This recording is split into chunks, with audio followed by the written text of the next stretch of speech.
Hello everyone.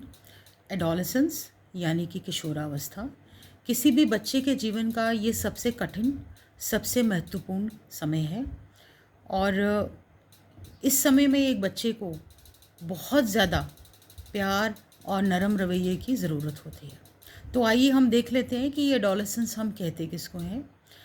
एक बच्चे की लाइफ का वो पीरियड जहाँ वो एक चाइल्ड से एडल्ट की तरफ प्रोग्रेस कर रहा है, यानी कि बचपन से युवावस्था किशोरावस्था की तरफ वो चल रहा है, उसे हम कहते हैं एडोलेसेंस।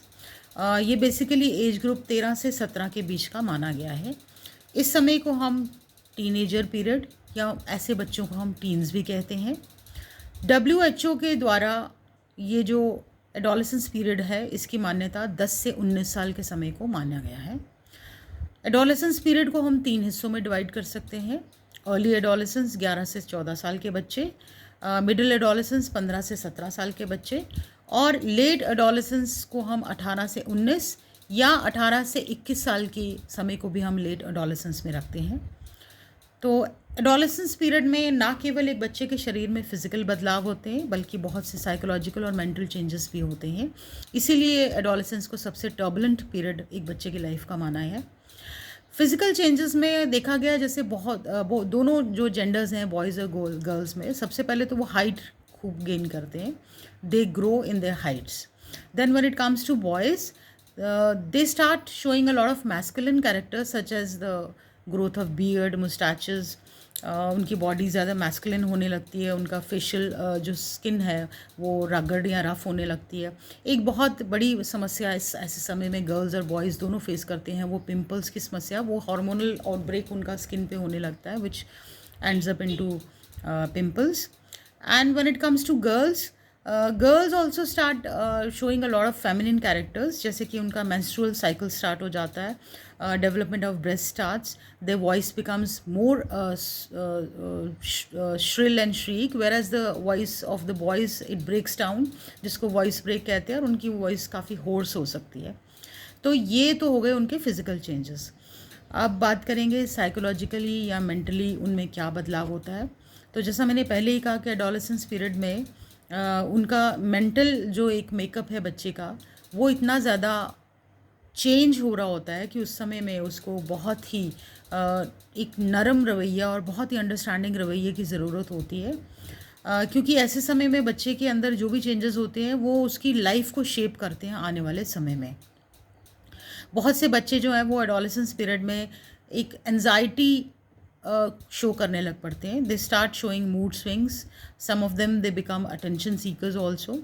एंड बिहेवियर डिसऑर्डर्स ऐसे एज ग्रुप में कॉमन है। अक्सर हम स्कूलों में भी देखते हैं कि इस एज ग्रुप के बच्चे जो हैं वो ज़्यादा एंगर इश्यूज़ दिखाते हैं, उनके बीच में ज़्यादा झगड़े होते हैं, ज़्यादा लड़ाइयाँ, या वो ज़्यादा तोड़ फोड़ या डिस्ट्रक्टिव बिहेवियर दिखाते हैं। And more over they become quite rebellious also. ऐसे समय में बच्चे जो है वो किसी की बात ना मानने को ही अपनी शान समझना शुरू हो जाते हैं। तो एक उनका नेचुरल एक हार्मोनल आउटबर्स्ट है जो इस तरह से निकल के आता है। They likes and dislikes become very strong. They make sort of role models they create for themselves. और बच्चे जो है वो अक्सर ऐसा देखा गया है कि एडोलेसेंस पीरियड में अपने आप को परिवार से दूर कर लेते हैं, लेकिन बहुत सारे साथी, हम उम्र साथी और फ्रेंड्स को ढूंढने शुरू हो जाते हैं और नए फ्रेंड्स बनाना शुरू हो जाते हैं।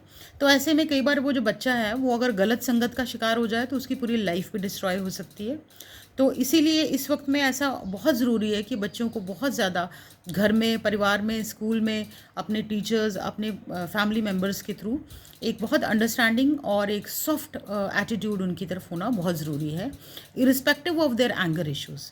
Because if they feel that nobody is understanding them, तो वो परिवार से तो और भी ज़्यादा दूर हो जाएंगे, और ज़्यादा जब बाहर वो साथ जुड़ने लगेंगे तो they can end up into wrong company also. So that is why at this age they want to explore new habits, new friends, new places and all. So they have to be given a very soft understanding attitude from the people around them. और adolescence का period उनकी life का भी सबसे difficult period है, तो it's not easy for them also. बहुत से इश्यूज़ उनको डील करने पड़ रहे हैं, इसीलिए हमारा उनके प्रति जो रवैया है वो बहुत सॉफ्ट होना चाहिए। और ये बहुत इम्पॉर्टेंट है हम सभी लोगों के लिए, क्योंकि यही बच्चा कल को आने वाले समय में हमारा युवा वर्ग बनेगा। तो इस समय में उसके साथ में उसका एक सही ट्रीटमेंट एडोलेसेंस का अगर होगा तो कल को वो एक बहुत मैच्योर और रिस्पॉन्सिबल इंडिविजुअल बन पाएगा। तो इसीलिए हम सभी का फ़र्ज़ है कि बच्चों के एडोलेसेंस पीरियड को हम एक अच्छी ट्रीटमेंट के साथ में हम उसको डील करें। Thank you.